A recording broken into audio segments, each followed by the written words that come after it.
കരുതുന്ന സ്നേഹപിതാവാണവൻ.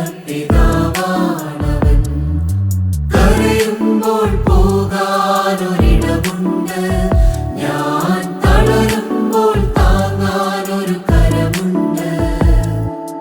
കഥനങ്ങളിൽ എൻ സഹനങ്ങളിൽ കരുതുന്ന സ്നേഹപിതാവാണവൻ.